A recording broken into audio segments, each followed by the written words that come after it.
ہے یاد رکھیں۔ اب آئیے آگے بڑھتے ہیں۔ زینب بنت جہش رضی اللہ عنہ کی جو ہے شادی ہوئی، اور آپ کا پہلا نکاح کس سے ہوا؟ ہم سب جانتے ہیں، نبی اکرم صلی اللہ علیہ وسلم کے لاڈلے، نبی اکرم صلی اللہ علیہ وسلم کے چہیتے زید بن حارثہ رضی اللہ عنہ سے ہوا۔ لیکن اب تک جب تک نبی اکرم صلی اللہ علیہ وسلم نے ان کی شادی کی تھی، تب تک ان کو زید بن حارثہ نہیں کہا جاتا تھا، ان کو کہا جاتا تھا زید بن محمد، جو عربوں کا ٹریڈیشن تھا۔ عربوں کا طریقہ کیا تھا؟ جب وہ کسی بچے کو رکھ لیتے، پال لیتے یا رکھنے کی نیت کرتے، گود لے لیتے، تو وہ اپنا نام اس بچے کو دے دیا کرتے تھے۔ اسلام نے یاد رکھے، شریعت مطہرہ نے اپنے حقیقی اولاد کے علاوہ کسی بچے کو اپنا نام دینے کی اجازت نہیں دی ہے، لیکن تب تک تھا یہ۔ تو جب نبی اکرم صلی اللہ علیہ وسلم نے ان کا نام اپنا بیٹا ان کو بنا لیا تھا، اور لوگ ان کو کہتے تھے زید بن محمد صلی اللہ علیہ وسلم۔ بہرحال تو نبی اکرم صلی اللہ علیہ وسلم نے، روایت میں آتا ہے کہ قتادہ بیان کرتے ہیں کہ نبی اکرم صلی اللہ علیہ وسلم نے جو ہے زینب بنت جہش رضی اللہ عنہ کے ساتھ رشتے کی بات کی تو وہ راضی ہو گئی۔ نبی اکرم صلی اللہ علیہ وسلم نے رشتے کی بات کی اور وہ راضی ہو گئی، لیکن نبی اکرم صلی اللہ علیہ وسلم اس سے پہلے یہ بتائے کہ یہ رشتہ اللہ کے رسول کا نہیں ہے، یہ رشتہ وہ اپنے جو منہ بولے بیٹا ہے زید کا رشتہ آپ دے رہے ہیں۔ یہ بولنے سے پہلے زینب بنت جہش رضی اللہ عنہ کو یہ لگا کہ یہ رشتہ اللہ کے رسول صلی اللہ علیہ وسلم نے اپنے لیے بھیجا ہے، اور فوراً ہاں کر دی، فوراً ہاں کر دی۔ جب نبی اکرم صلی اللہ علیہ وسلم انہوں نے ہاں کہی تو اللہ کے رسول صلی اللہ علیہ وسلم نے بتایا میں نے یہ رشتہ زید کا بھیجا تھا، تو ناراض ہو گئی اور منع کر دیا، کہا کہ میں زید سے شادی نہیں کر سکتی۔ اور شادی نہ کرنے کی ان کے ذہن میں ایک بات یہ تھی کہ زید ایک چھوٹے خاندان سے ہے اور میں قریشی ہوں، زید ایک آزاد کردہ غلام ہے اور میں ایک آزاد عورت قریشی ہوں۔ سمجھ رہے آپ؟ یہ ابتدائی دور کی باتیں ہیں جب یہ تمام چیزیں چلتی تھی، یاد رکھیں یہ تمام چیزیں عام تھی، اسلام نے دھیرے دھیرے آ کر چیزوں کو ختم کیا، اور یہ بہت ابتدائی دور کی باتیں ہو رہی ہیں، ہجرت سے پہلے کی بات ہو رہی ہے۔ ہم تمام جانتے ہیں ہجرت سے پہلے کے اکثر ہے کام توحید پر ہے نا، انسان کی اپنی اہمیت، وہ اپنے رب کو پہچانے، آخرت پر ایمان لا، اس کی تھی۔ بعد میں مسائل وغیرہ دیگر تمام چیزیں مدینہ میں جانے کے بعد وہ 10 سالہ اس میں تقریباً قرآن اترا، اور اس کے اندر دیگر احکام، نماز، روزہ، زکوٰۃ، حج وغیرہ وغیرہ وغیرہ آتے رہے۔ تو بہرحال ابھی وہ جو اونچ نیچ، وہ تقاضے سب باقی تھے۔ زینب بنت جہش رضی اللہ عنہ نے جو ہے انکار کر دیا۔ تھوڑا سا ان کے ذہن میں ایک بات تھی کہ زید تو آزاد کردہ غلام ہے اور میں تو ایک آزاد خاتون ہوں، اور میں تو ایک بہت اونچی قریش کے خاندان سے ہوں، زید کا معاملہ ایسا نہیں ہے۔ تھوڑی بہت باتیں ان کے ذہن میں اس طرح تھی۔ بہرحال تو چلیے آگے بڑھتے ہیں۔ تو پہلی شادی کا اللہ کے رسول صلی اللہ علیہ وسلم رشتہ بھیجا تھا، ابھی نبی اکرم صلی اللہ علیہ وسلم نے وضاحت نہیں کی کس کا ہے۔ زینب بنت جہش رضی اللہ عنہا نے حامی بھر دی، بعد میں بتایا گیا کہ ارے آپ کی شادی تو جو ہے ہم جو ہے ان سے کرنا چاہ رہے ہیں۔ کن سے کرنا چاہ رہے ہیں؟ کہ میرے بیٹے زید سے، بیٹا مطلب منہ بولا جو بیٹا، زید سے۔ تو انہوں نے اس کا انکار کر دیا۔ تب اللہ رب العزت نے سورہ احزاب کی یہ آیتیں نازل کی جس میں اللہ رب العزت نے فرمایا، کہا وَمَا كَانَ لِمُؤْمِنٍ وَلَا مُؤْمِنَةٍ إِذَا قَضَى اللَّهُ وَرَسُولُهُ أَمْرًا أَن يَكُونَ لَهُمُ الْخِيَرَةُ مِنْ أَمْرِهِمْ وَمَن يَعْصِ اللَّهَ وَرَسُولَهُ فَقَدْ ضَلَّ ضَلَالًا مُبِينًا۔ اللہ فرماتا کہتا ہے وَمَا كَانَ لِمُؤْمِنٍ وَلَا مُؤْمِنَةٍ، کسی مومن مرد اور کسی مومن عورت کے لیے یہ جائز نہیں ہے کہ جب اللہ اور اس کا رسول کسی معاملے میں فیصلہ کر دے تو وہ اس فیصلے پہ اپنی کوئی رائے رکھے، اپنا کوئی مشورہ رکھے یا اپنے آپ کو اس پہ ترجیح دے۔ امری وَمَن يَعْصِ اللَّهَ وَرَسُولَهُ، اور جو اللہ اور اس کے رسول کی نافرمانی کرے گا فَقَدْ ضَلَّ ضَلَالًا مُبِينًا، تو وہ کھلی گمراہی میں جا پڑا۔ مطلب نبی اکرم صلی اللہ علیہ وسلم نے جب یہ رشتہ بھیجا، زینب بنت جہش رضی اللہ عنہا نے رشتے کا انکار کر دیا، جبکہ اللہ کے رسول صلی اللہ علیہ وسلم کی شدید خواہش تھی کہ وہ اپنے منہ بولے بیٹے زید سے ان کا جو ہے نکاح کرے، اور جو رسومات اور چلتے تھے اس زمانے میں، اونچ نیچ کے تقاضے، سب کو ختم کر دے اور بتا دے کہ دیکھو میں اپنی پھپھیری بہن قریشی ایک لڑکی کا نکاح آزاد کردہ غلام سے کرتا ہوں، تاکہ نہ صرف منہ سے بولے بلکہ عمل سے کر کے بتا دے کہ جو یہ نبی بولتا ہے وہ کر کے بتاتا ہے۔ جب پتہ چلا ان کو کہ آیت نازل ہوئی، فوراً نبی اکرم صلی اللہ علیہ وسلم کے پاس آئی، کہا کہ آپ چاہتے ہیں کہ میں زید سے شادی کروں؟ نبی اکرم صلی اللہ علیہ وسلم نے کہا ہاں تم زید سے شادی کرو۔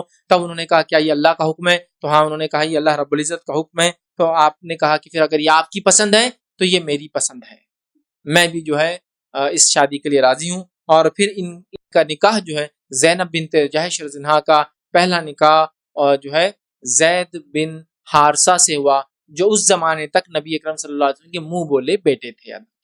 ٹھیک ہے، چلیے واقعہ آگے بڑھتا ہے۔ اور اسی طرح جو ہے زینب بنت جہش رضی اللہ عنہا جو ہے زید بن حارثہ رضی اللہ عنہ کے ساتھ جو ہے رہنے لگی، لیکن کسی وجہ سے دونوں کا معاملہ نہیں جمع. اور ایک مرتبہ جو ہے زید بن حارثہ رضی اللہ عنہ نبی اکرم صلی اللہ علیہ وسلم کے پاس آئے اور کہا کہ میں اس بیوی کو اپنی طلاق دے دوں گا، اس کو میں چھوڑ دینا چاہتا ہوں. یہ بات کرنے میں تلخ ہے، تھوڑی تیز بات کرتی ہے، ٹھیک ہے، بات کرنے میں. اور میں آپ کو بتا چکا ہوں یہ ابتدائی دور تھا اور بہت ساری باتیں ابھی اسلام کے احکامات ابھی نہیں آئے تھے. پلس اس کے ساتھ ساتھ انسان کی ہر انسان کا ایک مزاج ہوتا ہے. شریعت جو ہے اس مزاج کو مانتی ہے، اس کو گنتی ہے، لیکن یہ بھی کہتی ہے کہ مزاج کی ایک لمٹ ہونا چاہیے تاکہ اس سے کسی کو نقصان نہ ہو. سمجھ رہے آپ بات کو؟ تو بہرحال انہوں نے کہا کہ مزاج سے تلخ ہے. نبی اکرم صلی اللہ علیہ وسلم نے فرمایا کہ جو ہے ان کو اپنی بیوی کو اپنے پاس رکھو اور اللہ سے ڈرتے رہو، کہ اپنی بیوی کو اپنے پاس رکھو، اللہ سے ڈرتے رہو، تقوی کی تلقین کی اور اچھائی کے ساتھ زندگی گزر اور بسر کرنے کی تاکید کی، یاد رکھی. لیکن یہ بات تو اس واقعے سے پتہ چل گئی دونوں میں کچھ نہ کچھ معاملہ انبن کا تھا اور بعد میں بہرحال وہ بڑھتا چلا گیا. نتیجہ یہاں تک آ گیا کہ پھر زید بن حارثہ رضی اللہ عنہ نے جو ہے اپنی بیوی زینب بنت جہش رضی اللہ عنہ کو طلاق دے دی. ابھی ان کا نام زینب نہیں تھا، لیکن میں زینب ہی کہہ رہا ہوں، یہ اللہ کے رسول سے نکاح میں آنے کے بعد بدلا گیا. بہرحال تو زینب بنت جہش رضی اللہ عنہ جو ہے ان کو انہوں نے طلاق دے دی، یاد رکھیے. ٹھیک ہے، اب یہ طلاق دینے کے بعد زینب بنت جہش رضی اللہ عنہ کا نکاح نبی اکرم صلی اللہ علیہ وسلم سے ہوا. ٹھیک ہے، نبی اکرم صلی اللہ علیہ وسلم سے ہوا. اور شاید اللہ رب العزت یہی چاہتا تھا کہ یہ منہ بولے رشتے کا جو ٹریڈیشن چلا آ رہا تھا، اسلام چونکہ اس کو نہیں مانتا جائز، تو لہٰذا اس کو اللہ رب العزت کو توڑنا تھا. اس لیے اللہ رب العزت نے پہلے زید سے شادی کرائی ان کی، اور اس کے بعد طلاق بھی ہوئی، یاد رکھیے. اور اس کے بعد نبی اکرم صلی اللہ علیہ وسلم سے نکاح ہوا. لیکن نبی اکرم صلی اللہ علیہ وسلم کو جب یہ اشارہ کیا گیا اللہ رب العزت کی طرف سے کہ آپ اس خاتون سے نکاح کر لیجئے، نبی اکرم صلی اللہ علیہ وسلم پریشان تھے کہ میں سماج کو کیا کہوں گا. لوگ اس زمانے میں منہ بولے رشتوں کو سگے رشتے جیسا مانتے تھے، تو لوگ جو کہیں گے کہ محمد نے تو اپنے بیٹے کی بیوی سے مطلب بہو سے نکاح کر لیا، تو میں لوگوں سے کیا کہوں گا. تو اللہ کے رسول صلی اللہ علیہ وسلم اشارے کی بات بھی آپ خاموش تھے، آپ دل میں پریشان تھے. منافق اور لوگ کیا کہیں گے آپ سوچ رہے تھے، چونکہ ابھی کوئی حکم نہیں آیا تھا کہ یہ منہ بولے رشتے کا حکام کیا ہے. دور جہالت میں منہ بولے رشتے سگے رشتے جیسے ہوتے تھے. جیسا کسی نے کسی کو بول دیا یہ میری بہن ہے، تو وہ زندگی بھر بہن جیسا سلوک کرتا تھا، پردے کی کوئی حکامت نہیں، اس کے بچے ان کو ماموں بولیں گے اور فلاں فلاں. اسلام یاد رکھیے منہ بولے رشتوں کو نہیں مانتا ہے. حقیقی سگے سلبی رشتے اسلام کے نزدیک رشتے ہیں. بہرحال تو آپ صلی اللہ علیہ وسلم اس معاملے میں جو ہے پریشان تھے، یاد رکھیے. اور سورہ احزاب میں اللہ رب العزت نے فرمایا، سورہ نمبر 33 ہے، اس کی آیت نمبر 37 میں اللہ نے فرمایا کہا پھر جب زید نے اس سے اپنی حاجت پوری کر لی تو ہم نے تجھ سے اس کا نکاح کر دیا. تو نبی اکرم صلی اللہ علیہ وسلم کو اللہ نے پہلے اشارہ دیا، لیکن نبی اکرم صلی اللہ علیہ وسلم سمجھ نہیں پا رہے تھے. پھر اللہ رب العزت نے سیدھا قرآن کی آیت نازل کر دی. کیا کہا؟ پھر جب زید نے اس سے اپنی حاجت پوری کر لی، مطلب نکاح کر کے اپنی حاجت پوری کر لی، تو ہم نے تجھ سے اس کا نکاح کر دیا. اللہ رب العزت نے زینب بنت جہش کا نکاح اللہ کے رسول صلی اللہ علیہ وسلم سے کر دیا. پھر اللہ نے فرمایا نکاح کر دیا تاکہ مومنوں پر اپنے منہ بولے بیٹوں کی بیویوں کے بارے میں کوئی تنگی باقی نہ رہے. تاکہ یہ منہ بولے سسٹم میں یا منہ بولے بیٹے کا جو سسٹم تھا، اس میں کوئی اب مومنوں کے دل میں کوئی کجی نہ رہے. منافقوں کے دل میں ہو سکتی ہے، کافروں کے دل میں ہو سکتی ہے. مومن اب کلیئر ہو جائے کہ منہ بولے بیٹے سگے بیٹے نہیں ہوتے، تو ان کی بیٹیاں شریعتاً حلال ہے ان کے لیے اگر وہ طلاق دے دیتے ہیں تو. ٹھیک ہے، تاکہ منہ بولے بیٹوں کے معاملے میں مومنوں کے دل میں کوئی تنگی نہ ہو جائے جب وہ ان سے حاجت پوری کر چکی، اور اللہ کا حکم جو ہے ہمیشہ سے کیا ہوا ہے. ٹھیک ہے، تو یہاں اللہ رب العزت نے یہ حکم نازل کر دیا. اور یاد رکھیے قرآن کے اندر صرف اور صرف ایک ہی صحابی کا نام آیا ہے، اور وہ اس آیت میں اللہ نے فرمایا فَلَمَّا قَضَى زَيْدٌ، اور جب زید نے اپنی حاجت کو پورا کر لیا. تو گویا ایک ہی صحابی ہے جن کا نام قرآن میں آیا ہے، وہ کون ہے؟ زید بن حارثہ ہے. ایک ہی صحابی کا نام زید نام آیا ہے. بہت سارے لوگ اپنے بچوں کا نام زید نہیں رکھتے. کیوں نہیں رکھتے؟ نہیں بولے وہ زید بولے تو جوش میں آتا، تیش میں آ جاتا، طلاق دیتا بیوی کو، یہ ہوتا وہ ہوتا. یہ ایک ہی صحابی ہے جن کا نام قرآن نے لیا. زید کہا.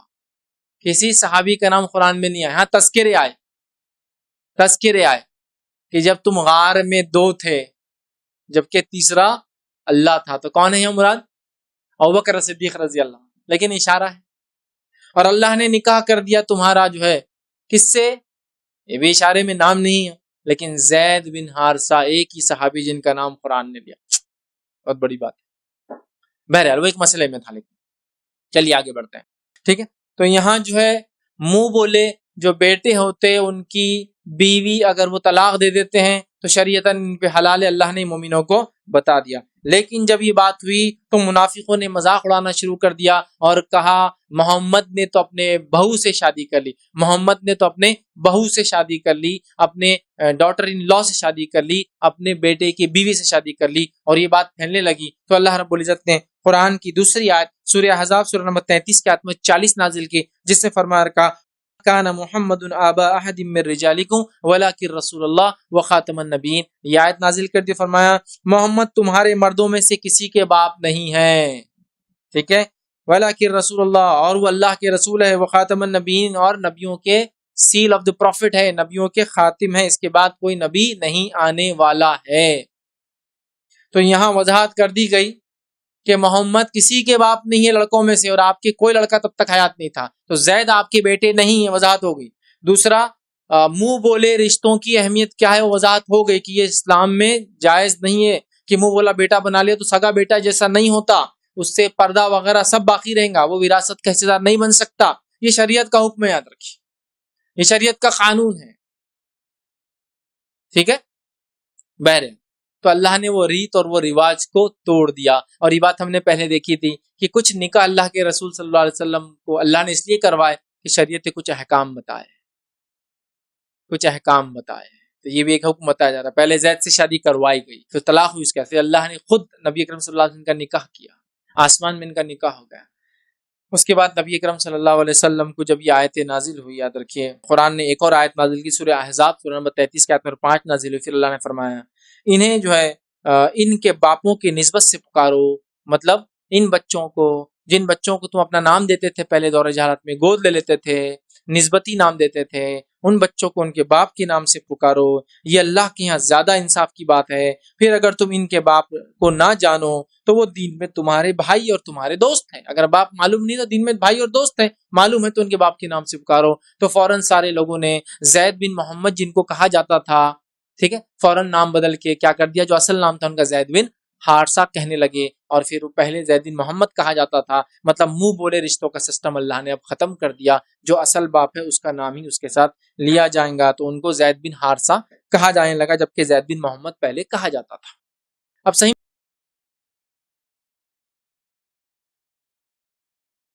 السلام علیکم. آپ بھی ہمارے اس کام میں تعاون کریں اپنی زکات و صدقات کے ذریعے. ڈونیشن ڈیٹیلز کے لیے ڈونیٹ اس پر کلک کریں. اگر آپ کو ہمارے ویڈیوز پسند آئے ہیں تو اسے شیئر کریں اور ثواب کے حقدار بنیں. روزانہ ہمارے ویڈیوز کو پانے کے لیے ہمارے یوٹیوب چینل کو سبسکرائب کریں اور بیل آئکن دبائیں. ہم سے دیگر سوشل میڈیا پر جڑنے کے لیے ویڈیو میں دیے گئے آئی ڈی کو سرچ کریں. جزاک اللہ.